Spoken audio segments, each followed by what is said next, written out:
I'll be honest, I don't know what to say about this game. Like, I just got no words for what happened. I got nothing. Like even after the game when I went to the gym to work out to try and blow some steam off on the weights, I still have no words for it. Now, before I start, though, and try and break down what happened in this game, I do want to give a shout-out to the Packer fans. You know, I know a lot of fans are going to hate what I'm about to say here, but I'm going to do something that's very unpopular in the Lions fan base.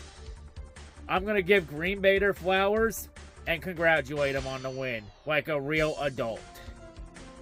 So congrats to Tom Grossi and all the Packer fans out there. You know, the Packers earned this win fair and square. They earned it straight up, no excuses. Green Bay came in, they wanted it more, they got it. Detroit did not want this game. Been very clear with how inconsistent they played the last month or so. And the inconsistencies once again strike down on the Lions on Turkey Day. Just very frustrating game, you know. Defense, you know, after all the hype we've had about the defense the first 9-10 weeks, the last couple weeks that hype seemed to have died down. Just absolutely disappointing. But hey, there's one thing I did say about this game, though. I did say coming in this game that the first to 30 would win this game. And well, I was right. The first team to 30 did win. That was Green Bay. You know, when I said first to 30 wins, Green Bay got the message. Detroit did not. Very disappointing.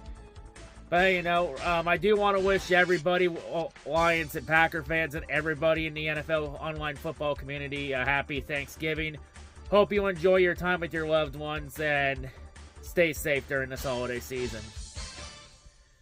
But man, just disappointing. Like, the defense could not get any pressure to Love. Jordan just had all day to throw, and guys were just leaving Packers receivers wide open, from Dontavian Wicks to Romeo Doubs, and even Christian Watson. Just a very disappointing game. Like, the only person in the secondary that actually tried to play hard in this game was Brian Branch.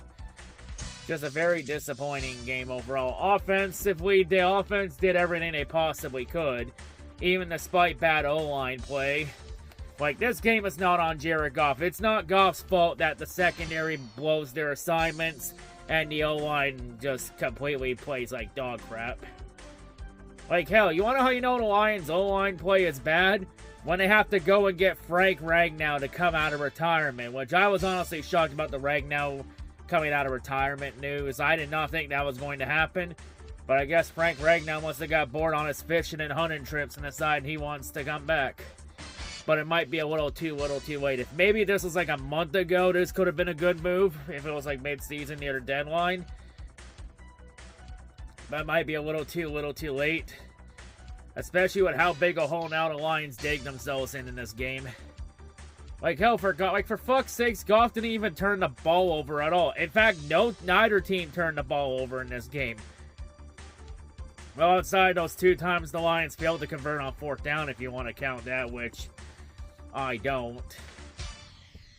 When the Lions turn it over on downs.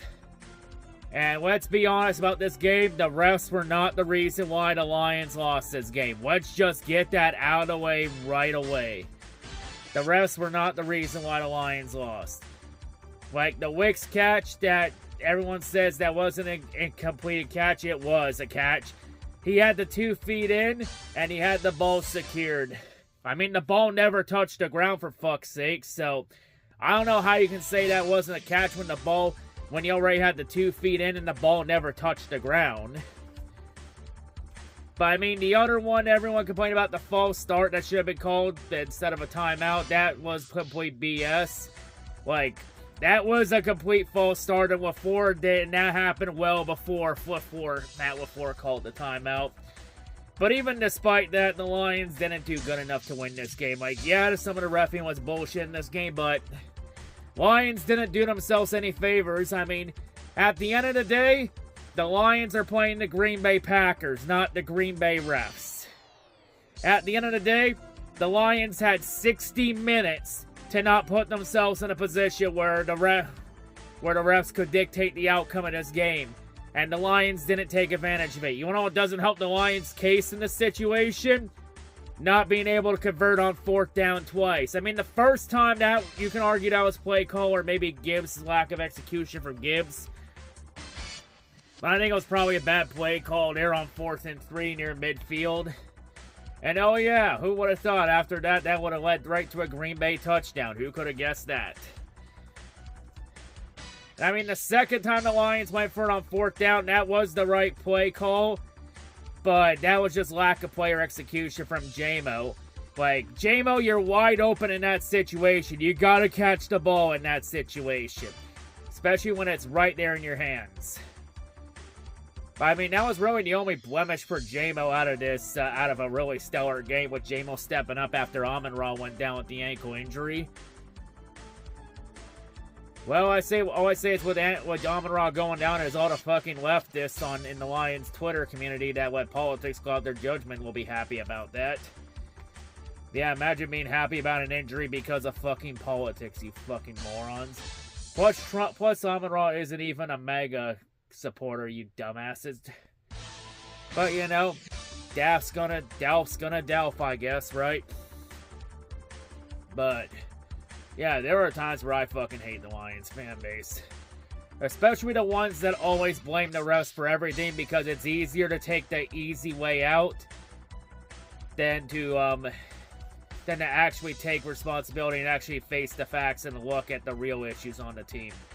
Like I've always said this here, I'm not going to blame the refs for a game because blaming the refs is petty and childish and it's always taking the easy way out. Like, I'll be honest, anybody that blames the refs for this game is a fucking loser. Straight up. A fucking loser that just wants to be take the coward's way out instead of actually face the music and face the facts. And I don't even know why you're all acting surprised about the refs being or NFL officiating being garbage. I mean, officiating's been garbage for years. Like, I don't know why you all act surprised. NFL officiating has never been consistent with anything in their entire existence. Like, the only consistent thing the NFL officiating is consistent at is being inconsistent. They're consistently inconsistent. If that even makes any sense. Like, bottom line, yeah, like even if you all do have a case about the officiating dictating the outcome of this game, here's the thing: great teams can overcome that. The Lions are not that team. They cannot overcome it. Maybe if it was like last 2 years, they could overcome it, but this year they can't.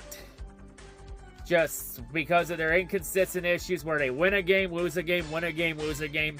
And let's get one thing straight. The Amon-Ra's Trump dance has nothing to do with the Lions' inconsistencies right now. These inconsistencies have been an issue well before Amon-Ra did the Trumpy-Dumpy on Veterans Day weekend. Like, the Lions' inconsistencies have been an issue ever since the Chiefs game. But all people want to do is just, take the easy way out instead of face the facts. And just want to pull an excuse to blame it instead of actually look at the real issues. And also, the Trump dance had nothing to do with the Tigers' collapse. They were a very hot and cold team, and they were so flawed, and that collapse was going to happen regardless of what happened. Regardless if Tigers players did the Trumpy-Dumpy or not on 9/11. But yeah. One thing I will say for Green Bay is I do send my prayers to Devontae Wyatt. I hope that injury was nothing serious, you know. Hate to see something like that happen to a great player like him. Especially a player that wears my football number in 95. So I gotta give him a little love, because since football in 95 has always been my number in football. So one love from 195 to another. But just very disappointing game. Like, don't know what to say. I mean, this game pretty much all but puts a nail in the coffin on any hope of winning the division. Because now the Lions will fall a game and a half behind Green Bay in the NFC North race, which is effectively 2 games with 5 games left. And they could fall 2 games behind the Bears if the Bears win against Philadelphia on Black Friday. They could catch a break if the Eagles pull it off, but you never know. Black Friday, but yeah, I mean, they're still in this hunt for a wild card spot if they get a lucky break from San Francisco as an off day. But the road to the playoffs just gets a lot harder. Like, the only positives I could take out of this is that this loss doesn't eliminate the Lions from the division or the playoff race, but it makes that road a lot harder, and it gives the Lions less margin for error. Like, their Lions still in play for both, but they would need a lot of help to have a chance at making the playoffs this year. Because right now, it's looking like the Lions' inconsistencies might be what leads to the Lions from missing the playoffs. Because losing games like this late in the season, these type of games are what keeps you out of the playoffs. And that would be fucking crazy if the Lions in 1 year go from the 1 seed to not even being in the dance. Like, honestly, the fact that where the Lions were a year ago to now, that just shows you how much things in the NFL can change in just 1 year. Just like that. Everything in this NFL changes year by year. But, man, I don't know what to say. Like, honestly, like Jared Goff said in the Giants game last week, if this team wants to have any chance at being something this year and doing something this year, they need to dig the fuck in. Because no one's coming to fucking save us. So if the Lions actually want to do something this year, 5 games left, go make those 5 count. And, and the Lions are probably going to need to win either 3 or 4 of the last 5 to make the playoffs. Hell, at this point, I don't even know if 10-11 wins would be enough to even make the dance without outside. It might be possible, but the Lions will need a lot of help to have a chance at it. But yeah, I mean, at the same time, no. Is it really worth making the playoffs still if the Lions end up as a wild card and then get blown out on the road in the first round, in the wild card round? Like, because I've always said this, it's not worth making the playoffs unless you're actually going to fucking do something in it. And plus, honestly, if the Lions make the playoffs somehow this year, despite the inconsistencies, they're just taking a spot away from someone that's more deserving. To be perfectly honest, or somebody that can actually do something in the playoffs. But yeah. Plus, honestly, with the way Brad Holmes and Dan Campbell have gone all off-season last year, coming into this year about saying that they are good despite all the number of flaws on this roster, I think missing the playoffs would be a big reality check to both of them. Because if the Lions missed it, it would kind of be a good thing if they missed the playoffs. Because then the Lions would actually be forced to make changes to the way they're doing things right now. And it would be a massive ego and gut check to Brad Holmes and Dan Campbell. To show them that their ego isn't the way to make this run. And they actually got to change some stuff on it. Like, for fuck's sakes, Matt LaFleur even beat Dan Campbell at his own game by constantly converting on 4th down. Yeah, that's, like I've always said, division games are massive wild cards. And the Lions, honestly, this year, the Lions are just like a box of chocolates. You don't know what to expect out of them every week. But yeah, frustrating game. Only advice I can give the Lions fans is just move on from this game. Enjoy your Thanksgiving. Enjoy your time with your loved ones. And focus on Dallas next week. On Thursday night. But anyway, that's all I got to say. Happy Thanksgiving, everybody. Hope everyone's a safe and happy Thanksgiving and a happy Black Friday, too. And a happy holiday season. See y'all later. I'm out.